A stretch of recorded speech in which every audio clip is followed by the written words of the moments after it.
The Trump administration is facing growing questions over its military campaign against drug smugglers in the Caribbean. Hello, I'm Tim Gordon with what's happening in the news now. Congress is investigating that controversial double tap strike on a boat near Venezuela in early September. It killed 11 people, including 2 survivors who lived through the initial attack. Defense Secretary Pete Hegseth is facing backlash over the strikes. Many lawmakers on Capitol Hill are questioning whether that second strike was legal or if it may have been a war crime. Jen Sullivan breaks down what happened and the controversy surrounding the operation. This video, released by the Department of Defense, captures the moment the U.S. first strikes a Venezuelan boat that the U.S. government says was carrying illegal drugs. The White House now saying that Defense Secretary Pete Hegseth authorized U.S. Navy Admiral Frank Bradley to act. While speaking at an event in California Saturday, Secretary Hegseth defended the Trump administration's actions. If you're working for a designated terrorist organization and you bring drugs to this country in a boat, we will find you and we will sink you. Since September, the U.S. military has destroyed 23 boats, killing at least 87 people. All say were tied to drug trafficking. Some strikes, particularly a second on this same boat, are drawing criticism. You don't need that kind of firepower to do that tactical. In the September 2nd attack, 11 people were reportedly on the boat. After a first strike, 2 survivors were seen clinging to the wreckage, according to some who have seen video of the full attack. Then, more strikes, killing them and sinking the vessel. It is considered a war crime to kill shipwrecked people. Now, many are scrutinizing what happened and are calling for an investigation. These are, in my opinion, criminal actions or should be investigated as such. Sources familiar with Bradley's remarks say he told lawmakers the small boat that was hit was heading towards a larger vessel that was bound for Suriname, a small South American country east of Venezuela, known by U.S. drug enforcement officials as a route for drugs headed to Europe.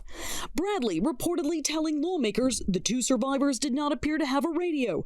They watched the men struggle to overturn what was left of the boat, and there was no position to make a distress call. There are still big questions about whether this is a legitimate approach, simply going after all manner of drug facilities.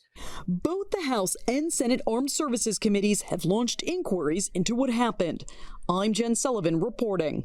Secretary Hegseth has defended the strikes and responded to a Washington Post report that he ordered to kill everybody on board. Let there be no doubt about it. President Trump can and will take decisive military action as he sees fit. Did you at any time say that everybody on board should be killed? Is anybody here from the Washington Post? I don't know where you get your sources, but they suck. Of course not. Anybody that's been in the Situation Room or they've been in the war room there, the Secretary's office, no, you don't walk in and say, kill him. It's just patently ridiculous. It's meant to create a cartoon of me and the decisions that we make and how we make them. Just ridiculous. Hegseth has expressed support for Admiral Frank Bradley, the commander in charge of the attack.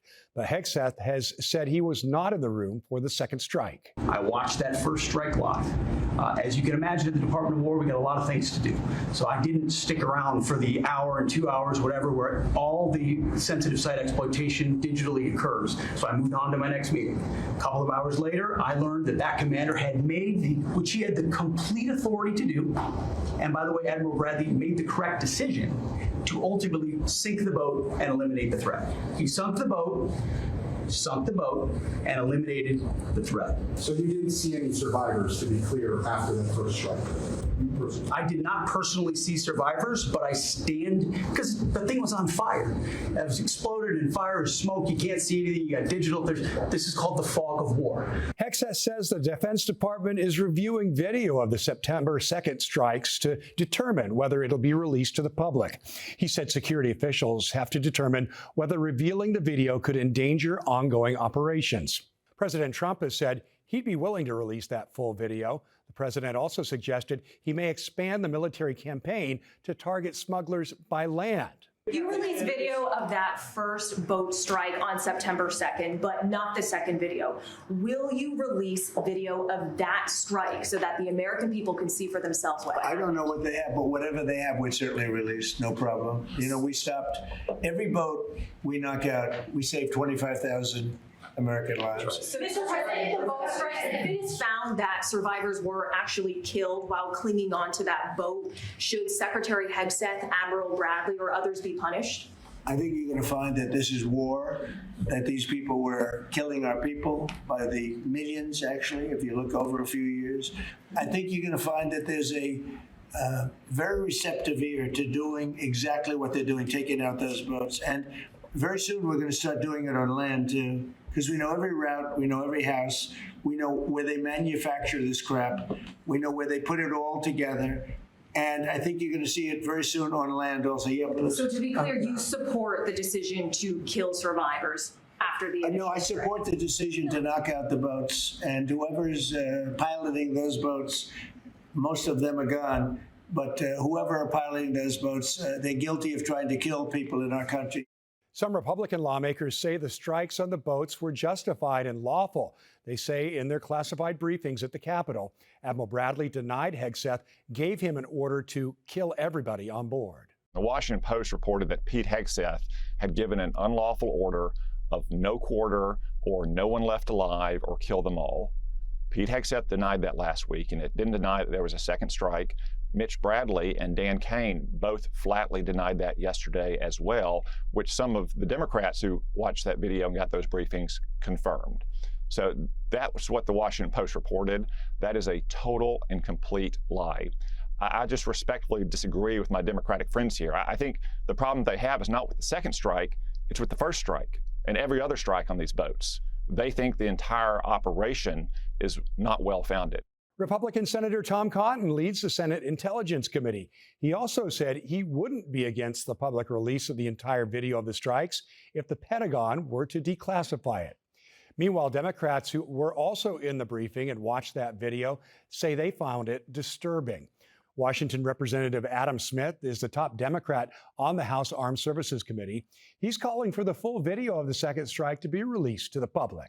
What happened, so the boat gets hit, and we've all seen the video of the boat catching on fire, but the second video, which they have not released, shows the remains of that boat, and it is capsized, and the two men are clinging to the bow of the boat. They were not armed. They did not have any communications devices. They were simply clinging to the top of this boat. And the idea that the cocaine had survived, there was no evidence of that. If the public can see that video, they are going to be every little bit as troubled as I am by the decision to make that second strike. They won't release it because it looks bad for them, period, full stop. There's no sources, there's no methods, there's nothing revealed by this. Certainly nothing more than what's revealed by all of the footage that they have released to date on multiple different strikes. So the only reason they won't release it is because it directly contradicts what the secretary has claimed. Some Democratic voices in Congress have also called for Hegseth's resignation. Over the weekend, no war on Venezuela protests were held across the country. In Atlanta, people gathered across from Centennial Olympic Park. They chanted and carried signs reading, "U.S. out of the Caribbean" and "Hands off Venezuela." Well, coming up after the break, an expert breaks down the rules of war at the center of the debate.